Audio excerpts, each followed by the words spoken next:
ದೇಹವನ್ನ ಕುಬ್ಜವಾಗಿಸ್ತೇನೆ, ಅಣುವಾಗಿ ಸುತ್ತಾಕ್ತೇನೆ ನೋಡುವ. ಅಣುರೂಪಿಣಿ ರಾಮ ಜಯ ರಾಮ ಜಯ ಜಯ ರಾಮ. ಹನುಮಂತ ಅಣುರೂಪಿಣಿ ಬಂದಲ್ಲಿ ಬಳಿಕ ಹನುಮಂತ ಅಣುರೂಪಿಣಿ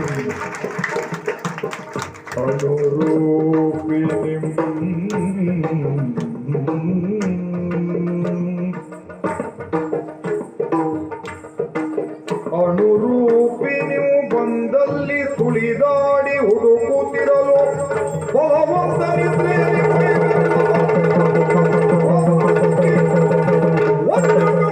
ತಿಳಿದು ಅಲ್ಲಿಂದ ಹೊರಬಂದು ತಣಿದನಂದು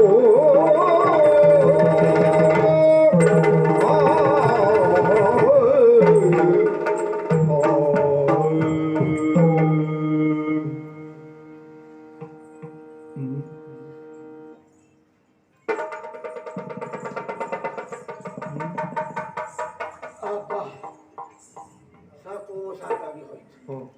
ಯಾವುದಾದ್ರೂ ಆಗ್ಬೇಕು, ಈ ಅಣು ಆಗುವುದು ಬೇಡ. ಯಾಕೆ?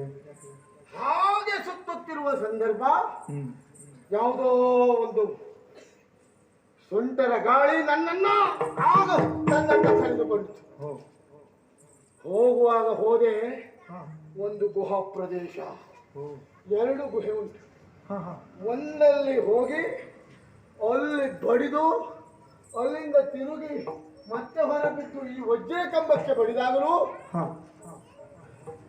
ನನಗೆ ಮರಣ ಬರಲಿಲ್ಲ. ಯಾಕೆ? ವಜ್ರ ಶರೀರಿ ನಾನು. ಹಾಗಾದ್ರೆ ಸುಂಟರ ಆಗಾಳಿ ಯಾವುದು, ನಾ ಸೇರಿದ ಗುಹಾ ಪ್ರದೇಶಗಳು ಯಾವುದು ಎಂದು ಹೀಗೆ ನೋಡ್ತೇನೆ. ಓ ಹೋ ಹೋ ಹೋ ಹೋ ಹೋ ಹೋ, ಇದು ಗುಹೆ ಅಲ್ಲ, ಮತ್ತೆ ಕುಂಭಕರ್ಣ ನಾನು ನಿದ್ರಿಸುತ್ತಿರಪ್ಪ, ಅವನ ಮೂಗಿನ ಸೊಳ್ಳೆಯಲ್ಲಿ ನಾನು ಹೋದದ್ದು. ಹೋಗುವಾಗ ಒಳ್ಳೆ ಅನುಭವ ನನಗೆ. ಒಳ್ಳೊಳ್ಳೆ ಕರಗಾತ್ರದ ಹುಲ್ಲಿನ ರಾಶಿ, ಗಂಡು ಹುಲ್ಲು, ಮೈಯೆಲ್ಲ ಕೆಸರು. ಈಗ ಅನಿಸ್ತದೆ ಅಲ್ಲಿರುವುದು ಜೊಂಡು ಹುಲ್ಲುಗಳಲ್ಲ, ಆ ಬಲವಂತ ನಿದ್ರಿಸುತ್ತಿಪ್ಪನಲ್ಲ, ಅವನ ಮೂಗಿನ ಹೊಳ್ಳೆಯಲ್ಲಿ ನಾ ಹೊಕ್ಕಿದ್ರಿಂದ ಮೂಗಿನಲ್ಲಿರುವ ಕೇಶ, ಅಲ್ಲಿರುವ ಕೆಸರದಲ್ಲ, ಅವನ ಮೂಗಿನಲ್ಲಿರುವ ಹೊಲಸು. ಅಯ್ಯೋ, ತೊಳ್ಕೊಳ್ಳುವುದಕ್ಕೂ ಇಲ್ಲಿ ಸ್ಥಳ ಇಲ್ಲ. ಏನು ಮಾಡುವ, ಮತ್ತೆ ಬೇಡ, ಏನು ಆಗುವುದಿಲ್ಲ. ಹಾಗೆ ಹಾಗೆ ಮುಂದೆ ಹೋಗ್ತೇನೆ ನೋಡಿ.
ಮಧುಸೂದನಾಚ್ಯುತ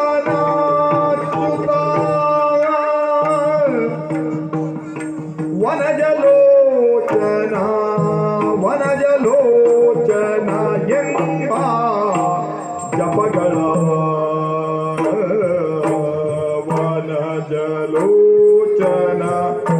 ವನಜಲೋಚನ ಎಂಬ ಜಪಗಳ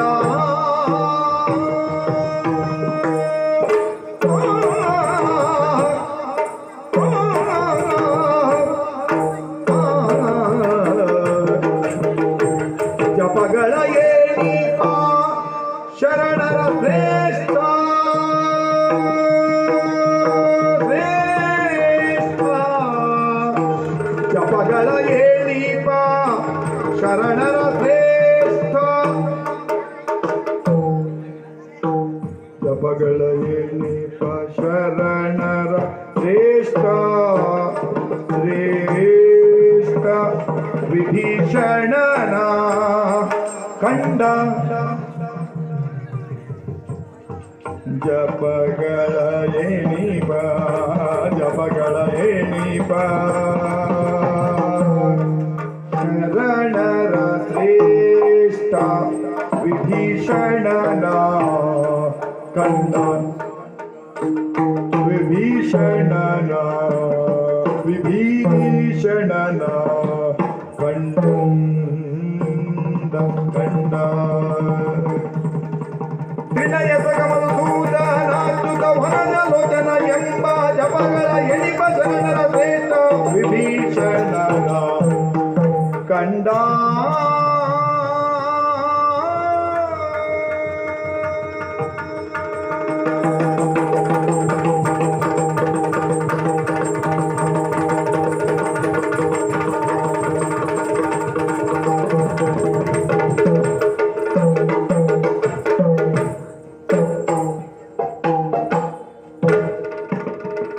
ಜಪಗಳ ಏಣಿಪ ಶರಣರ ಶ್ರೇಷ್ಠ ವಿಭೀಷಣನ ಕಂಡ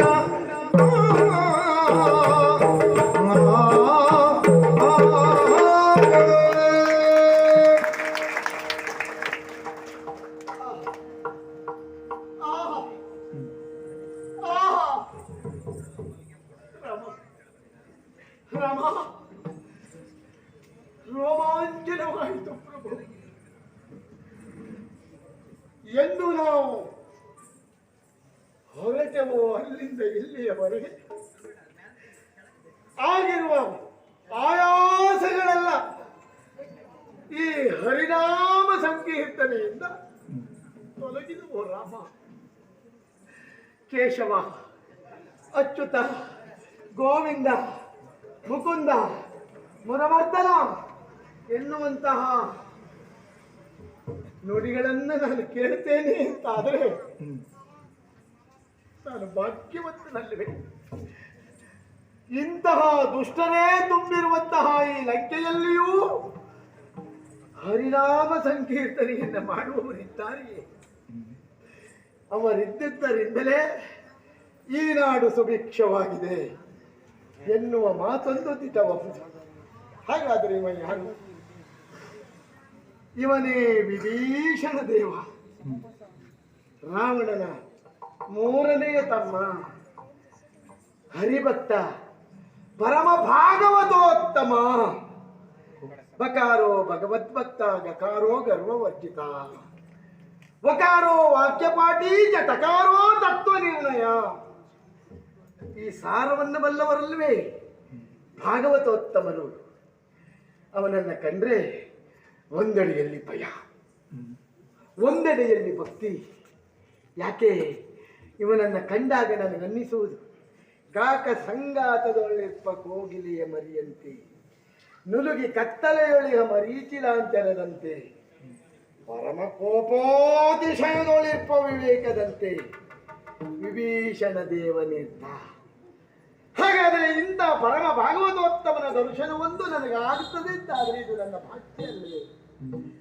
ರಾಮ, ನಾನು ಕೇಳಿಕೊಳ್ಳುವುದು ಸ್ವಾಮಿ,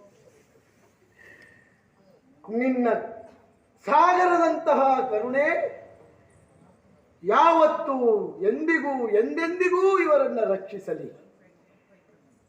ಇವನಿಂದ ರಾಮಮಂತ್ರ ಉದ್ಧಾರವಾಗಲಿ. ರಾಮಮಂತ್ರದ ಉದ್ಧಾರಕ್ಕಾಗಿ ಇವ ತೊಡಗಲಿ.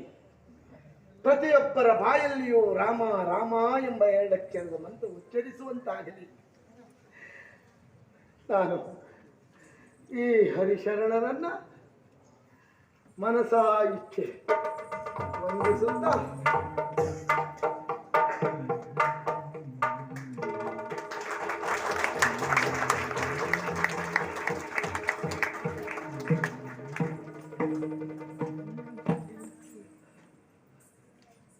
ಹಾಗೆಲ್ಲ ಬಂದ ಕಾರ್ಯ ವಿಳಂಬವಾಗಕೂಡದು. ಹೀಗೆ ಮುಂದುವರಿತೇನೆ ನೋಡುವ.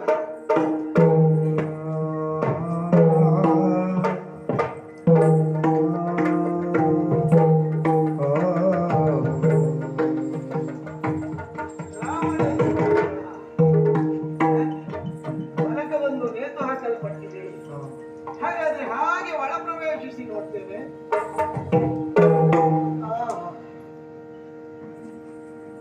ವಲ್ಲಭೆಯ ನೋಡಗೂಡಿ ರಾವಣ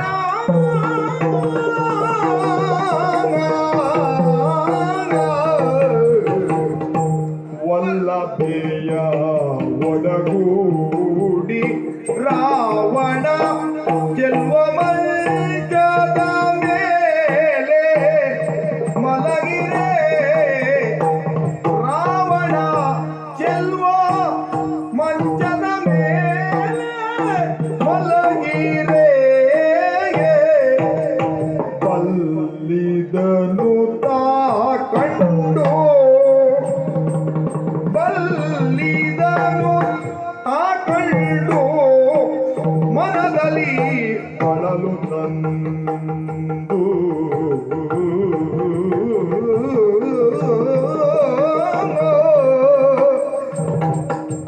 ಬಲ್ಲಿದನು ತಾ ಕಂಡು ಮನದಲ್ಲಿ ಅಳಲು ತಂದ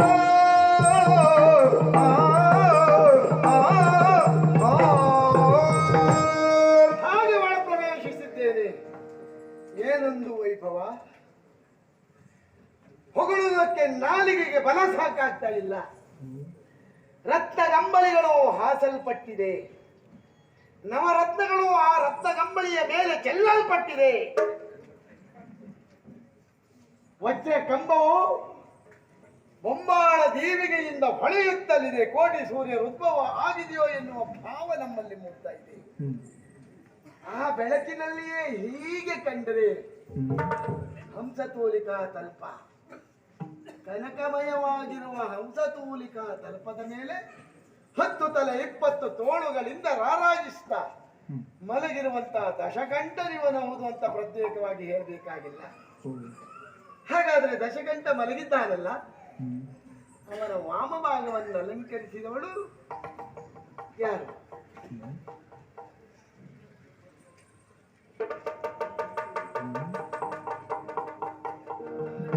ಅವನ ವಾಮಭಾಗವನ್ನು ಅಲಂಕರಿಸಿದಂತಹ ಈ ಪರಮ ಸೌಂದರ್ಯವತಿ ಬಲುದೋಷ ಕೋಳಗಾದ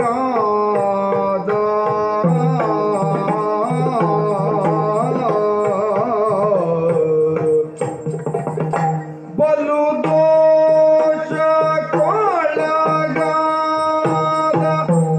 ಪಾಪಿ ದಶಕಂಠ ಪಾಪಿ ದಶಕಂಠ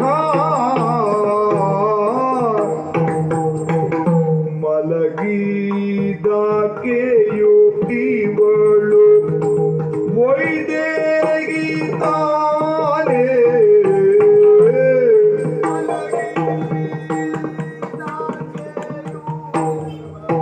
ಇವಳು ವೈದೇಗಿ ತಾನೇ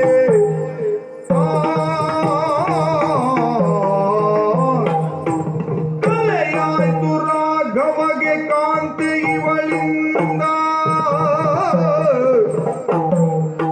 ಕಲೆಯಾಯ್ತು ರಾಘವಗೆ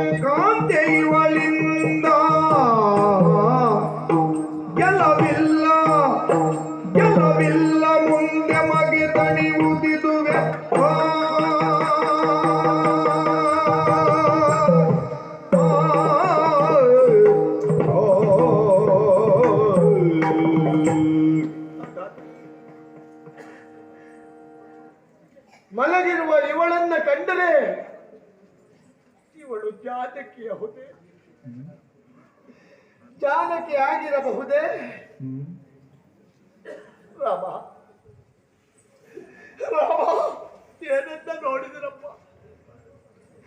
ಇದನ್ನ ನೋಡುವ ಮೊದಲು ನನ್ನ ಕಣ್ಣುಗಳೇ ಕಿತ್ತು ಹೋಗಬಾರದೆ ರಾಮ. ಯಾಕಪ್ಪ ನಾನಿಲ್ಲಿಗೆ ಬಂದು ಬಿಟ್ಟೆ?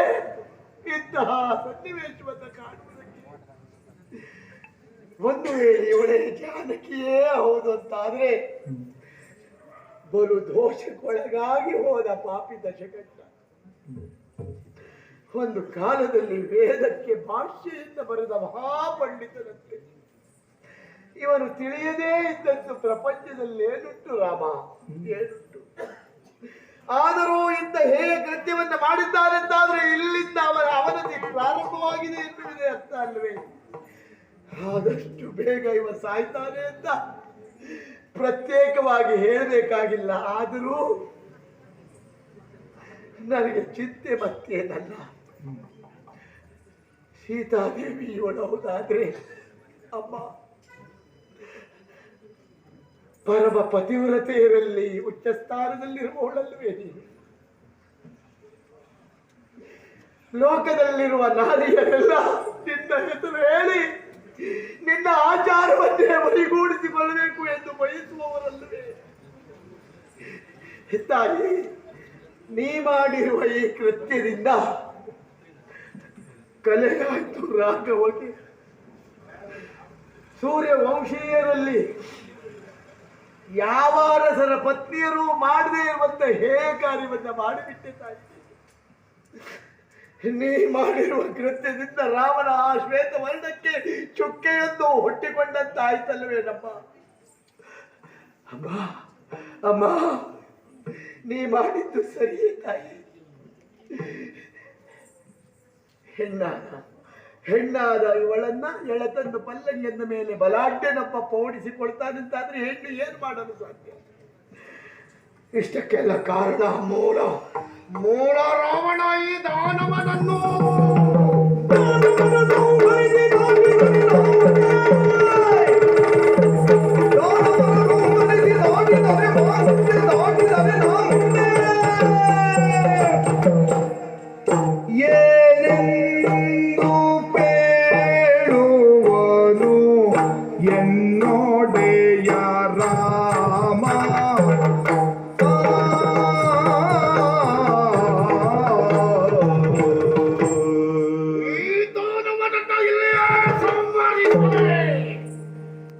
ಸಂಹರಿಸಿ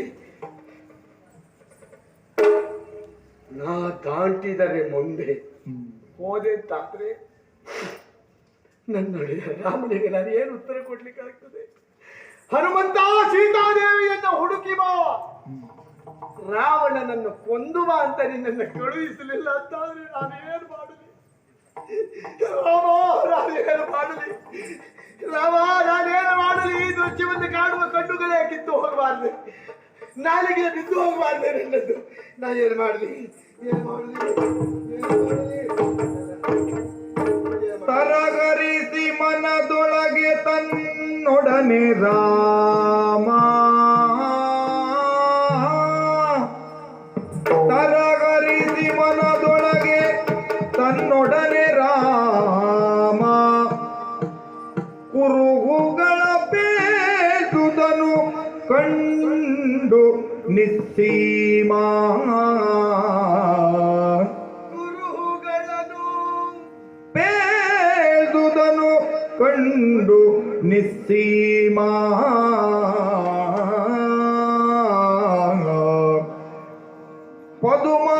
ಪದುಮರೇಖೆಗಳಿಲ್ಲ ಪಾದದಲ್ಲಿ ಮುಂದೆ,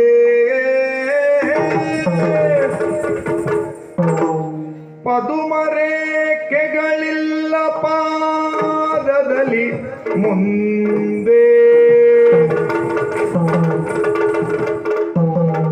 ವಿಧವತ್ವ ತೋರುತ್ತಿದೆ ಎಡತಲೆಯ ಹಿಂದೆ,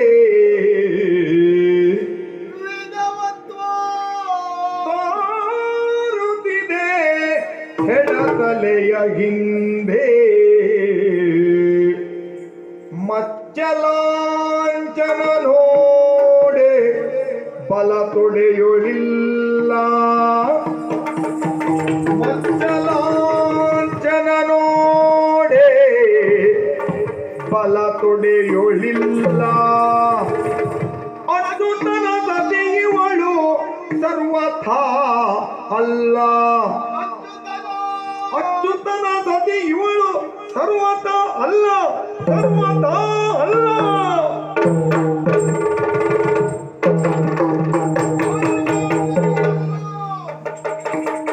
ಇವಳು ಜಾನಕಿ ಅಲ್ಲವೆಂದು ನಿಶ್ಚಯಿಸಿ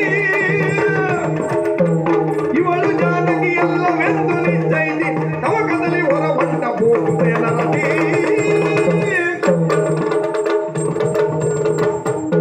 ಶ್ರೀರಾಮಚಂದ್ರ ಹೇಳಿರುವ ಯಾವ ಗುರುತೂ ಇಲ್ಲಿಲ್ಲ ಎಂಬಲ್ಲಿಗೆ ಇವಳು ಆದಷ್ಟು ಬೇಗ ವಿಧವೆ ಆಗ್ತಾಳೆ ಎನ್ನುವುದು ಮತ್ತು ಹೇಳಬೇಕಾಗಿಲ್ಲ.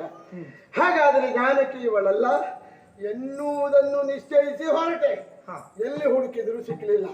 ಸೀತಾದೇವಿಗೆ ಸುಳಿವಿಲ್ಲ. ಹಾಗಿದ್ರೆ ನಾನು ಯಾಕೆ ಶ್ರಮ ಪಡಬೇಕು? ನನ್ನ ಭಾರವನ್ನು ತ್ರಿಕೂಟ ಲಂಕೆಯಿಂದ ಕಿತ್ತುಕೊಂಡು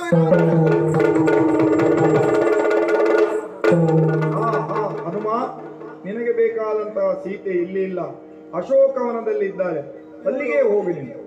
ಅಶರೀರವಾಣಿ. ಹಾಗಾದ್ರೆ ಹೋಗುವುದು ಹೇಗೆ? ಬೀಸುತಿಗ ಮಂದಾಲಿಲ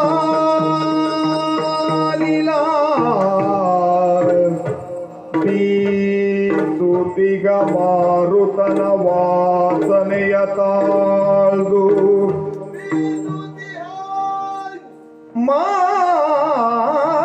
ಮಾರುತನ ವಾಸನೆಯ ತಾಳ್ದು